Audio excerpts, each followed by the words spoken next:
오늘의 주제는 최고의 노인정신의학 전문의가 전하는 행복한 노년의 비밀에 대한 이야기입니다. 나이가 들면 누구나 겪을 수밖에 없는 일들이 있습니다. 연세가 있으시거나 노부모가 있는 분들이라면 많은 도움이 되실 거라 생각합니다. 80세의 벽은 높고 단단하지만 벽을 넘어서는 최고의 방법이 있다고 하는데요. 와다 히데키라는 사람을 들어보셨나요? 최고의 권위를 자랑하는 노인정신의학, 임상심리학 전문의로 30년 동안 의학 분야에 종사하며 연구를 계속해오고 있습니다. 와다 히데키는 인생의 벽을 넘어 수명을 늘리는 정답을 공개하여 많은 이들의 호응을 이끌어냈습니다. 오늘은 와다 히데키가 쓴 80세의 벽이라는 책을 바탕으로 노후를 잘 보내기 위한 좋은 팁들을 말씀드리려 합니다. 이 책을 읽고 충격을 받았다는 분들이 많은데요. 부모님께 효도한다고 했던 행동들이 오히려 독이 되었다는 사실을 깨닫게 되었기 때문입니다. 80세가 넘으면 누구나 몸에 암이 있다고 합니다. 노화로 암이나 인지장애가 생겼을 때 어떻게 대처해야 하는지 혈압과 혈당, 콜레스테롤 약을 드시는 분들이 알고 계셔야 하는 사실과 우리가 평소 잘못 생각하고 있었던 놀라운 내용들이 있으니 도움되셨으면 합니다. 80세를 넘게 되면 우리가 감당해야 하는 4개의 벽이 있다고 합니다. 첫 번째는 병원의 벽을 넘어서야 하고, 두 번째는 노화의 벽을 넘어서야 하고, 세 번째는 치매와 인지장애의 벽을 넘어서야 하고, 네 번째는 80세의 벽을 넘어서야 한다고 합니다. 누구나 나이 들어갑니다. 그렇게 노인이 되어가지요. 그런데 노인이 질병이나 인지장애로 몸져 눕거나 누군가의 돌봄이 필요한 평균적인 기간이 얼마나 되는지 아시나요? 남성은 9년, 여성은 12년이라고 합니다. 누구나 목숨이 닿을 때까지 하고 싶은 것을 다하며 살아가길 꿈꾸지만 나이가 들어서는 독립적으로만 살아갈 수는 없는 것이 인생이기도 합니다. 우리가 다른 사람의 도움 없이 건강하게 살아갈 수 있는 수명을 건강수명이라고 하는데요. 평균적으로 남성은 72.68세, 여성이 75.38세라고 합니다. 이 나이가 되면 우리도 지금의 윗세대처럼 누군가의 도움이 필요하게 될 수 있다는 것입니다. 물론 사람마다 다르고 통계적인 숫자이기 때문에 개개인마다 차이는 있을 것입니다. 그리고 우리나라 인구의 평균 수명은 남성이 81.64세, 여성이 87.74세입니다. 평균 수명이란 평균적으로 몇 살까지 사는가를 의미합니다. 지금도 평균 수명은 계속 늘어나고 있습니다. 하지만 무조건 오래 사는 것이 좋은 것은 아닙니다. 건강하게 오래 살아야 행복한 삶을 누릴 수 있습니다. 통계를 내보면 가장 많이 사망하는 나이는 남성이 85세, 여성이 90세입니다. 물론 더 오래 사는 사람도 많습니다. 통계들을 보니 어떤 생각이 드시나요? 80대는 70대와는 전혀 다릅니다. 오늘은 건강해도 내일은 어찌 될지 모르는 나이입니다. 구체적인 숫자를 제시한 이유는 여러분을 낙담시키기 위해서가 아닙니다. 남은 인생을 만족스럽게 보내길 바라서입니다. 행복한 노후와 불행한 노후, 어느 쪽을 선택하고 싶으신가요? 일본에는 100세가 넘은 사람이 8만 6천 명에 이른다고 합니다. 여러분 주변에서도 정정한 90대나 100세 이상의 어르신들을 볼 수 있을 것입니다. 그러나 100세 인생이라고 해서 당연히 모든 사람이 90세나 100세를 맞이하는 것은 아닙니다. 또 90세나 100세를 맞이했다고 해서 건강하리라는 보장도 없습니다. 침대에 누워서 생활하거나 가족에게 학대를 당하거나 아니면 치매로 자신이 누구인지도 모르는 그런 상황이 생길 수도 있습니다. 미래는 아무도 모릅니다. 사람마다 나이도 다르고 체형도 다르고 성격이나 생각도 다르고 생활 환경도 다르고 가족 구성도 다르며 직업이나 질병 이력도 다르지만 모든 사람에게 공통되는 사항이 있습니다. 언젠가는 죽는다는 사실입니다. 죽음에 이르는 길에는 두 가지가 있습니다. 하나는 행복한 길로 마지막에 괜찮은 인생이었어 고마워라며 만족하며 가는 길이고, 다른 하나는 불행한 길로 아, 어쩌다 이렇게 됐나 하며 후회하면서 가는 길입니다. 80세 이후는 70대와는 전혀 다릅니다. 어제까지 가능했던 일이 오늘은 안 되는 상황을 수없이 맞닥뜨릴 것입니다. 컨디션 난조를 겪는 일도 잦아집니다. 각종 질병도 생기기 쉽습니다. 치매인가라는 생각에 자신감을 잃는 일도 있을 것입니다. 누군가의 죽음을 경험하면서 절망에 사로잡힐지도 모릅니다. 눈앞에 거대한 벽을 넘어서기 위해 가장 중요한 것은 노화를 받아들이고 삶을 소중히 여기는 자세입니다. 이것이 행복한 노후와 불행한 노후를 가르는 기준이 됩니다. 행복은 주관적입니다. 즉 자신이 어떻게 마음 먹느냐에 따라 달라집니다. 예를 들면 노화를 한탄하여 이것도 할 수 없고 저것도 할 수 없다며 없다를 되뇌면서 사는 사람이 있고, 노화를 받아들여 이것도 할 수 있고 저것도 할 수 있다며 있다를 소중히 여기는 사람이 있습니다. 어느 쪽이 행복할까요? 80세가 넘으면 몸속에 암이 있습니다. 모르고 사는 사람도 많지요. 와다이데키가 오랫동안 근무했던 병원은 노인 전문 병원으로 이곳에서는 해마다 100명가량의 유해를 해부하고 연구했습니다. 연구 결과에 따르면 몸속에 심각한 질병이 있음에도 생전에는 알지 못한 채 사망한 사례가 많다는 사실을 알게 되었다고 합니다. 암도 그 중 하나입니다. 85세 이상의 유해를 부검해보면 거의 모든 사람에게서 암이 발견됩니다. 즉 80세가 넘으면 누구나 몸속에 암을 품고 있는 것입니다. 일반적으로 암은 죽음에 이르는 병이므로 치료가 필수라고 알려져 있지만 사실 꼭 그렇지만은 않습니다. 현재 이루어진 연구는 당사자가 인지하지 못하는 암도 있고 생활에 지장을 주지 않는 암도 있다는 사실을 알려줍니다. 특히 나이가 들면 암의 진행이 느려지므로 치료하지 않고 내버려 두더라도 문제가 안 되는 경우가 많습니다. 그래서 저자는 80세가 넘으면 암 치료는 필요가 없다라고 생각하며, 만약 지금 암이 발견된다고 해도 통증이 너무 심하거나 음식을 섭취하지 못하는 상태가 아니라고 하면 암세포를 제거하지 않을 것이라고 말합니다. 특히 80세가 지난 고령자는 수술할 필요가 없다고 하는데요. 함부로 손을 대기보다는 지켜보는 편이 낫다라고 합니다.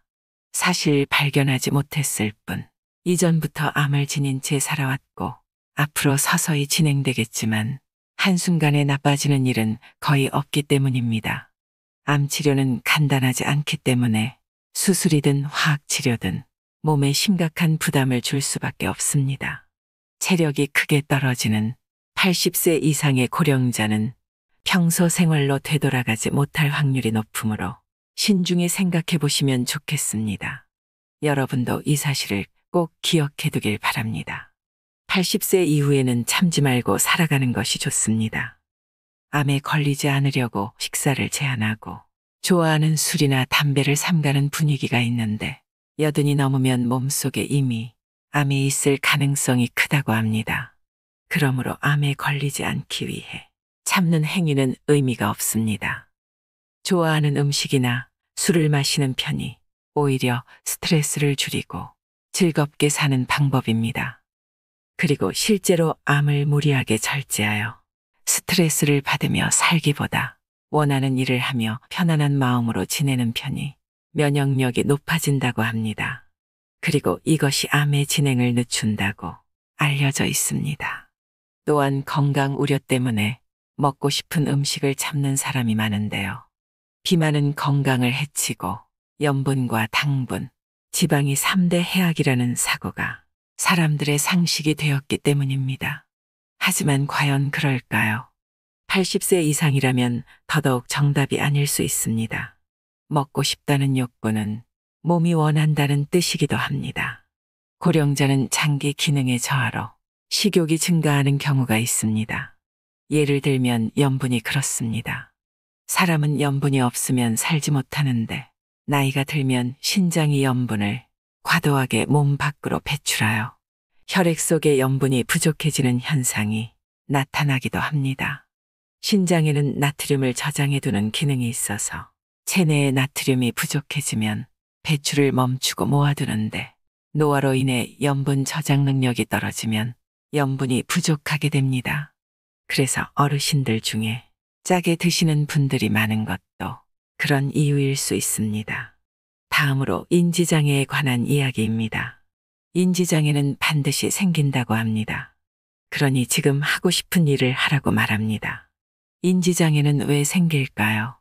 나이를 먹기 때문입니다. 다만 고령자의 인지장애는 대체로 매우 더디게 진행됩니다. 실제로는 20년 전부터 서서히 진행된 것이지만 대체로 알아차리지 못합니다. 인지장애는 증상이 발현된 이후에도 계속 진행되며 근본적인 치료는 불가능하다고 하죠. 암과 마찬가지로 85세가 넘은 거의 모든 고령자 대부분이 알츠하이머형 뇌 변성이 있습니다. 즉 인지장애는 병이라기보다 노화 현상에 가까워서 나이가 들면 누구에게나 생기는 증상이라고 생각하시면 됩니다. 근력이 쇠약해져서 운동 능력이 떨어지거나 피부에 주름이 잡히고 흰머리가 생기는 것과 같은 이치입니다. 60대의 인지장애는 1에서 2%에 불과하지만 70대 전반에는 3에서 4%에 이르고 70대 후반에는 10% 정도가 됩니다. 80대 전반에는 20%가 넘는데 이때부터 단숨에 큰 폭으로 증가합니다. 80대 후반에는 40%, 90세는 60%이고 95세에는 80% 정도가 인지장애를 겪습니다. 이 사실이 알려주는 정답은 마음껏 원하는 일을 하며 즐겁게 살아가야 한다는 것입니다. 변화가 없는 따분한 일상은 뇌의 활동을 둔화시킵니다. 또한 스트레스가 많은 생활도 뇌에 손상을 줍니다.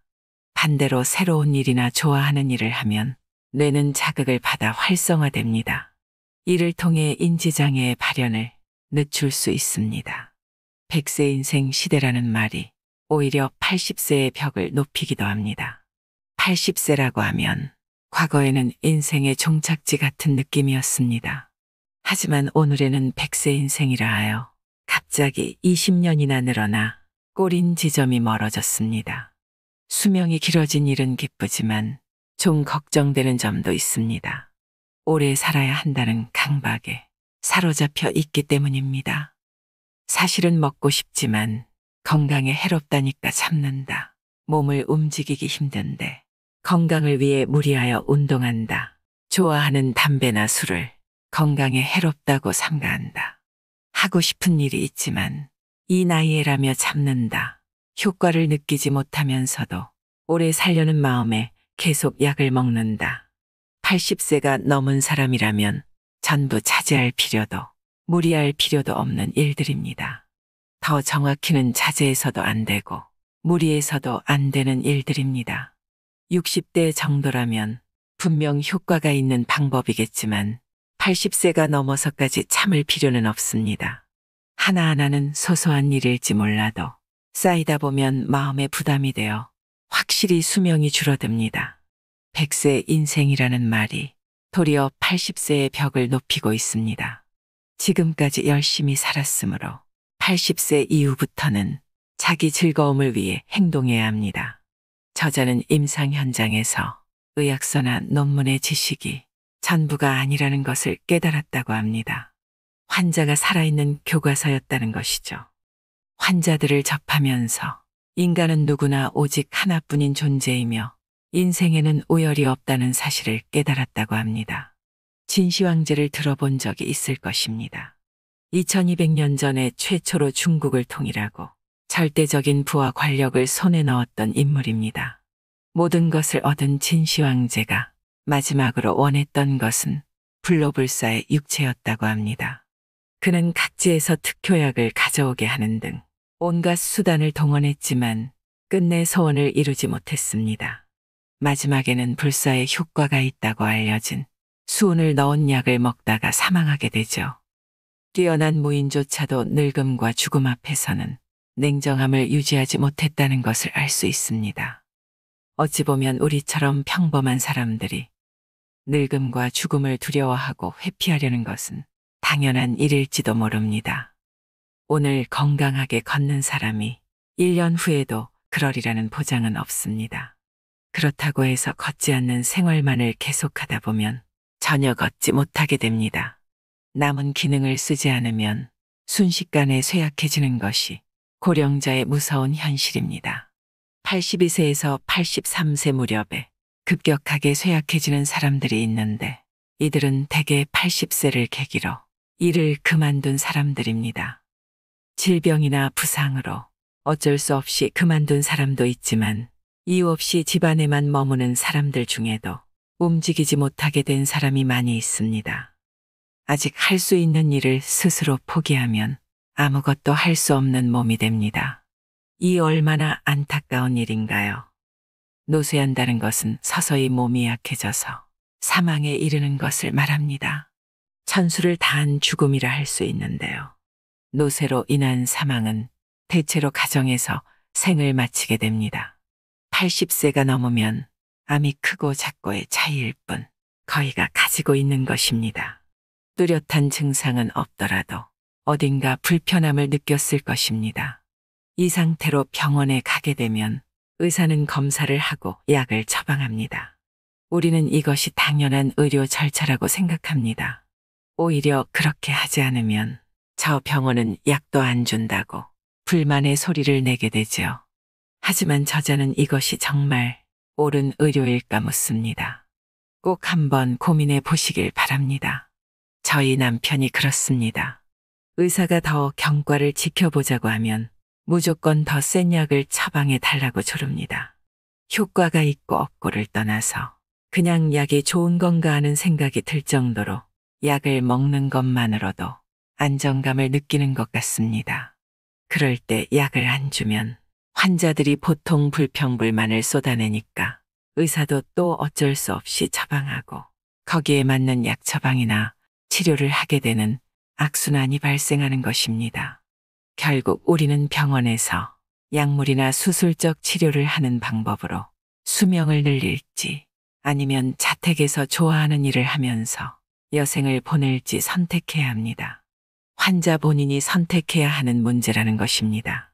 저희 할머니 얘기를 잠깐 해볼까 합니다. 저희 할머니께서 췌장암으로 치료를 받으셨었는데요. 그 옆에서 과정을 지켜보면서 너무 힘들고 고통스러웠던 기억이 있습니다. 할머니께서 힘들다고 말씀하셔도 가족들이 치료를 설득했습니다. 결국 시간이 더 흘러서 할머님 말씀대로 집으로 모셨었는데요. 병원에서 있을 때와 집에서의 표정이 너무 달랐습니다. 표정도 밝아지고 편안해 보이셨거든요. 그리고 한 달 뒤에 평안히 임종을 하셨습니다. 우리도 언제 선택의 순간이 올지 모르는 것입니다. 막상 이런 일을 겪게 되면 치료를 하지 않는 것에 대한 두려움과 죄책감 때문에 선뜻 결정을 하기가 어려우실 겁니다. 부모님께서 연세가 많으시다면 평소에 부모님과 대화를 나누시면서 마음을 정해두시는 것도 좋은 방법이 될 수 있을 것이라 생각합니다. 생명 연장을 하려고 중환자실에서 얼굴도 마음껏 못 보고 그렇게 시간을 보내는 것보다 살던 집에서 편히 쉬시면서 마지막을 준비하는 것이 더 좋을 수 있다는 생각이 듭니다. 다음으로 현대 의료계에서 3대 악으로 불리는 높은 혈압과 높은 혈당, 높은 콜레스테롤에 관한 내용입니다. 요즘에는 약이 잘 나와서 약만 먹어도 아무런 문제가 없다고 생각하시는 분들도 많으실 겁니다. 하지만 약을 먹고 약효를 내는 동안에 수치를 떨어뜨릴 순 있지만 그로 인해 몸은 나른해지고 머리가 멍해지는 역효과도 있다는 것을 고려해야 합니다. 또한 면역 기능이 떨어져서 다양한 병에 쉽게 노출됩니다. 어떤 약이든 부작용이 있을 수 있다는 것입니다. 그런데도 혈압과 혈당치, 콜레스테롤 수치를 낮추려고만 합니다. 그런데 이 수치를 낮추어도 암에 걸릴 위험이 줄어들지 않습니다. 오히려 면역 기능이 떨어져서 암의 위험성이 높아진다고 할 수 있습니다. 특히 콜레스테롤은 수치가 높을수록 쉽게 암에 걸리지 않는다는 조사 데이터도 있습니다. 또한 콜레스테롤 수치를 떨어뜨리게 되면 남성 호르몬도 감소한다고 합니다. 남성 호르몬이 감소하면 기운이나 의욕이 사라지고 감정이 불안정해집니다. 남성 호르몬은 건강하게 살기 위해서 매우 중요한 요소입니다. 결국 우리가 무언가를 치료하기 위해서 더 많은 부작용을 감당해야 된다는 것인데요. 결과적으로 혈압이나 혈당치, 콜레스테롤 수치를 낮추면 동맥 경화에는 효과적이지만 신체의 활력이 떨어지고 암에 걸릴 위험은 높아진다는 사실을 염두에 두셔야 합니다. 이 책의 저자는 약물 복용이나 주사가 오히려 더 많은 부작용을 일으킨다고 주장합니다. 우리가 나이가 들어서 이런 치료를 할 것인지 말 것인지 진지하게 생각을 해봐야 됩니다. 저는 오래 사는 것보다 더 중요한 건 사는 동안 아프지 않고 건강하게 행복하게 사는 게 중요하다고 생각합니다. 다음으로 신체의 잔존 기능을 유지하는 비법 21가지를 소개해 보려고 합니다. 모두 다 실천할 필요는 없지만 몇 가지라도 시도해 보시길 바랍니다. 첫째, 걷다가 걷지 않으면 못 걷게 됩니다. 80대에게 가장 추천하는 운동은 걷기입니다. 걷기는 다리의 노화를 예방해 줄 뿐만 아니라 심장의 펌프 기능도 강화해 줍니다. 그러면 뇌나 몸의 구석구석에 있는 세포에도 충분한 양의 혈액이 도달합니다. 또한 걷기 위해 외출하여 햇볕을 쬐면 행복 호르몬인 세라토닌이 분비됩니다. 하루에 30분 걷기가 이상적입니다. 두 번째, 안절부절 못할 때는 심호흡을 하세요. 물이나 마시는 음식도 효과적입니다. 초조와 분노는 수명을 단축하는 주요 요인입니다. 자율신경에는 몸을 활동 모드로 만드는 교감신경과 휴양 모드로 만드는 부교감신경이 있습니다. 초조해하면 교감신경이 활발해져서 심박수나 혈압이 올라가고 위장활동이 나빠집니다. 이를 진정시키는 가장 손쉬운 방법이 심호흡입니다. 뇌에 충분한 양의 산소가 도달하여 흥분을 가라앉게 합니다. 눈을 감고 숨을 깊이 들이마신 다음 충분히 내쉬세요. 이를 반복하다 보면 심신이 안정을 되찾게 됩니다. 세 번째, 운동은 힘들지 않을 정도로만 하세요. 호흡이 거칠어지는 현상은 심장에 부담이 간다는 증거입니다. 이때 심박수와 혈압도 같이 올라가고 체내 활성산소도 증가합니다. 활성산소는 세포에 손상을 입히고 노화나 암을 일으키는 원인이 되는데 운동을 지나치게 하면 활성산소가 필요 이상으로 증가하여 몸에 큰 부담을 주게 됩니다. 또한 무리한 운동은 근육이나 관절, 뼈를 상하게 하기도 합니다. 그렇게 되면 몸을 움직일 수 없어서 도리어 근력이 약해집니다. 네 번째, 더울 때는 에어컨을 틀고 물을 마시세요. 폭염으로부터 목숨을 지켜야 합니다. 일사병이나 탈수 증상은 고령자 사망의 주요 요인 중 하나입니다. 겨울철에 감기로 사망하는 사람보다도 그 수가 더 많습니다. 해마다 일사병으로 사망하는 사람 중 80%가 65세 이상입니다. 일사병이 생기는 이유는 온도에 대한 감각이 둔화되거나 체온 조절이 순조롭지 않아서입니다. 신장 기능의 저하나 혈압 강화제 이뇨작용으로 인해 체내 수분이 부족해져서 발생하기도 합니다. 여름철에는 에어컨을 틀고 수분 보충을 철저히 하는 게 중요합니다. 다섯 번째, 기저귀를 부끄러워 마세요. 기저귀는 행동 반경을 넓혀주는 우군입니다. 나이가 들수록 배뇨 문제로 고민하는 사람이 많습니다. 하지만 이 문제는 받아들이는 수밖에 없습니다. 대기업 사장과 음악가, 영화 감독 등 기저귀를 차고서도 성공한 사람은 얼마든지 있습니다. 기저귀를 차면 배뇨를 걱정하지 않아도 되기 때문에 자신의 일에 전념할 수 있고 활동 범위도 늘어납니다. 배뇨 기능은 약해졌지만 그 밖에 뛰어난 능력은 아직 많이 남아 있습니다.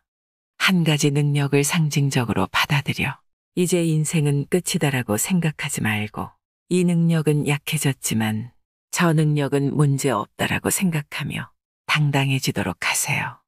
6번째, 씹으면 씹을수록 몸과 뇌는 깨어납니다. 고령이 되면 위장 활동이 약해져서 소화 흡수 능력이 떨어집니다. 이를 보충해주는 방법이 쉽게입니다. 위장의 부담을 줄여줄 뿐만 아니라 소화 흡수 기능도 향상됩니다. 또한 충분히 씹어서 턱 주위의 근육을 움직이면 뇌에도 자극이 갑니다. 나아가 충치나 치주염, 폐렴에도 효과적입니다. 포만감을 높여서 과식을 방지하고 적당량을 섭취할 수도 있습니다. 7번째, 기억력은 나이 때문이 아니라 쓰지 않아서 떨어집니다.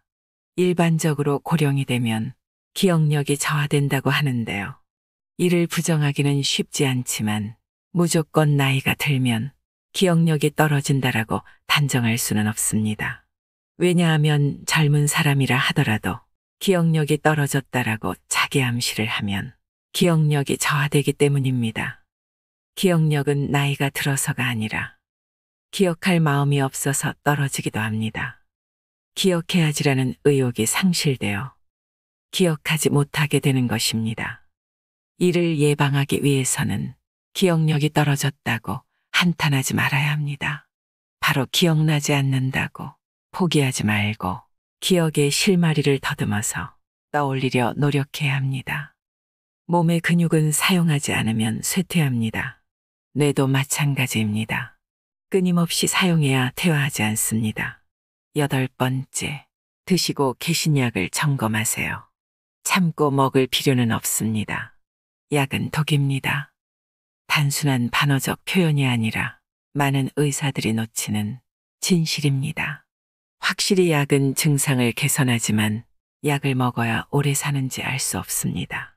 모든 약을 끊으라는 말은 아니지만 적어도 검사 수치가 나쁘다라면 80세가 지난 고령자는 약 복용을 다시 고민해 보도록 하세요. 의사가 말하는 정상 수치에 너무 얽매이지 않아도 됩니다. 만약 약을 먹고 몸이 좋지 않다라고 느낀다면 참고 먹을 필요가 없습니다.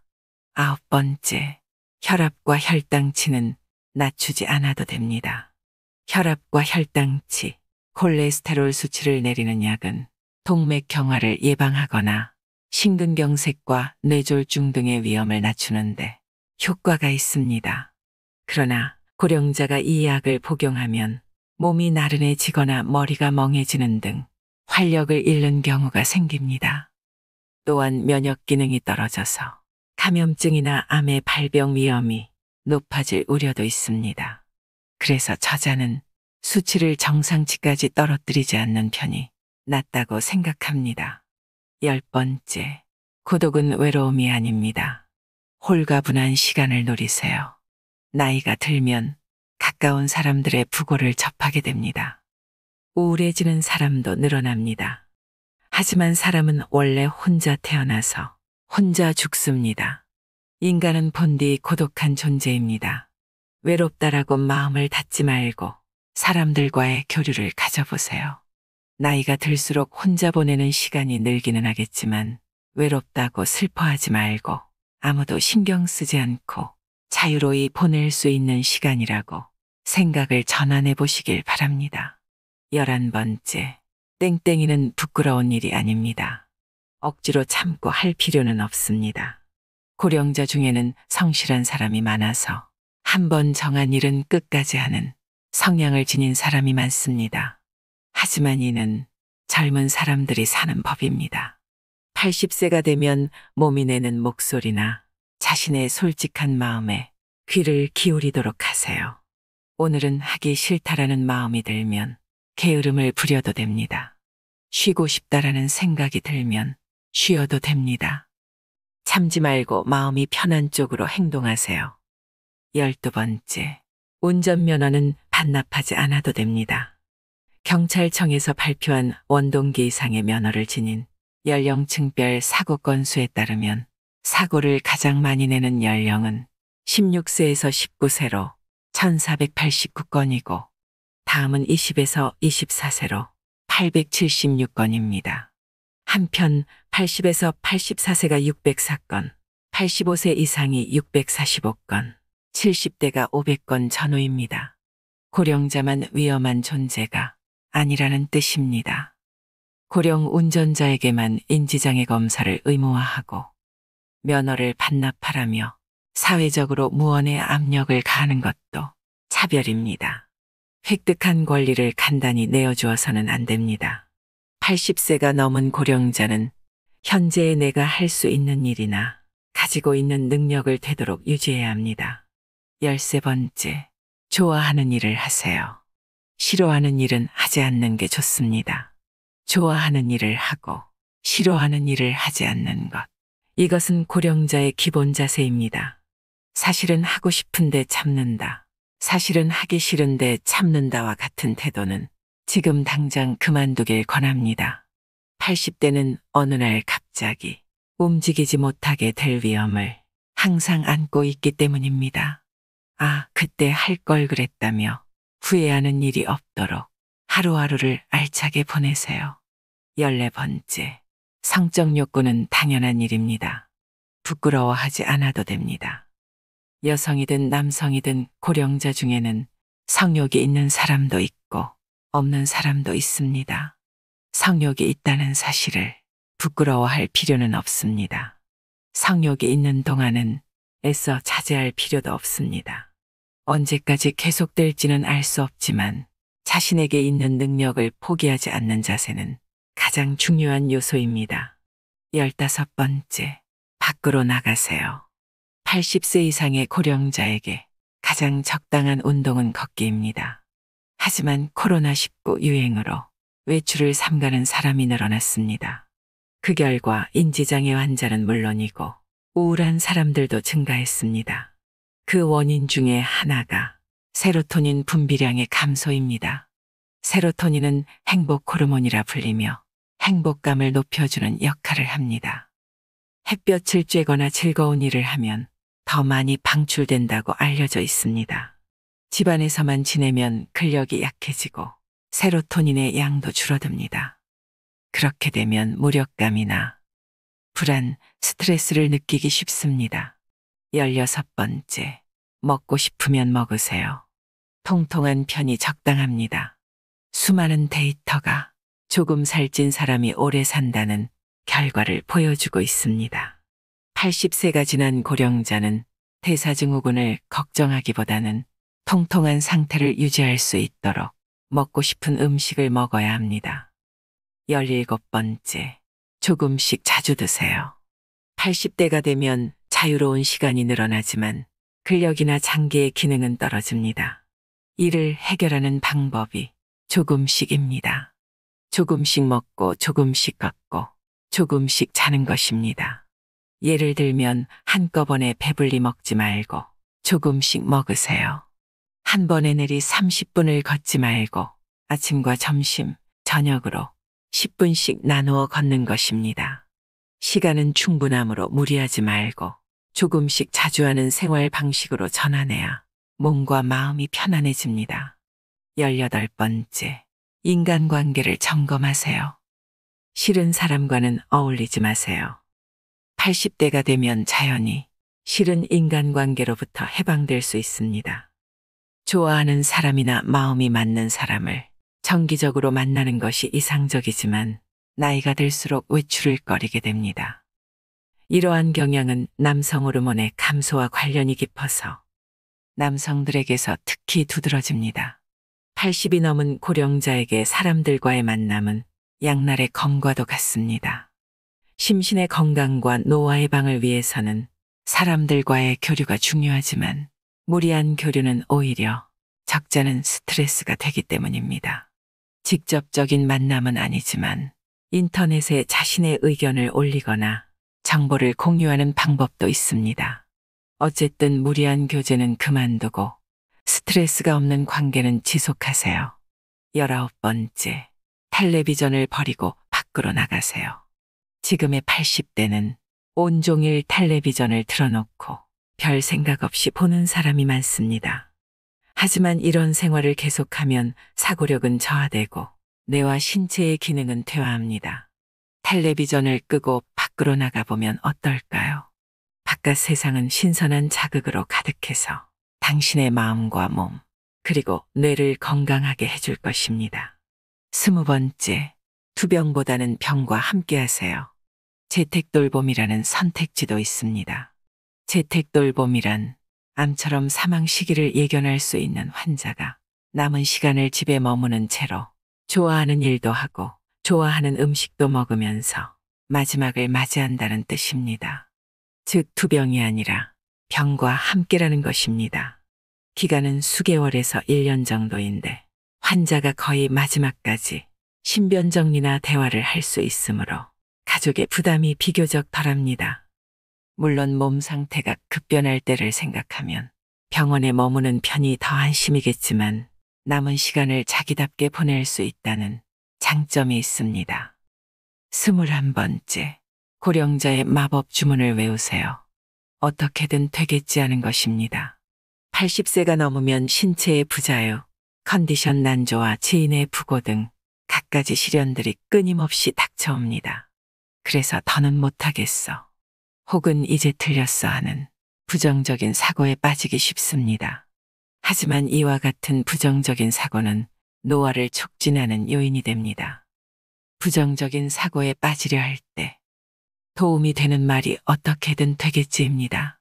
겨우 이 한마디가 뇌의 도파민의 분비를 촉진시켜 사고력이나 의욕을 높여줍니다. 뇌는 의외로 단순해서 자기 말을 믿으려는 성질이 있기에 어떻게든 해보자라며 힘을 내게 된다고 합니다. 우리가 잘 죽기 위해서 꼭 선택해야 하는 최후의 결정이 있습니다. 80세 정도가 되면 많은 사람이 마지막 준비로 고민하게 되는데요. 80세가 넘으면 먹고 싶은 거 마음껏 드시고 하고 싶은 것도 마음껏 하시면서 내가 원하는 인생을 자유롭게 사는 것이 최고입니다. 마음 내키는 대로 살면 몸도 마음도 건강하고 행복할 수 있습니다. 우리 구독자 여러분들의 멋진 노후를 응원하겠습니다. 이상으로 인생의 품격이었습니다. 하루하루 당신의 품격이 더 빛나길 바랍니다.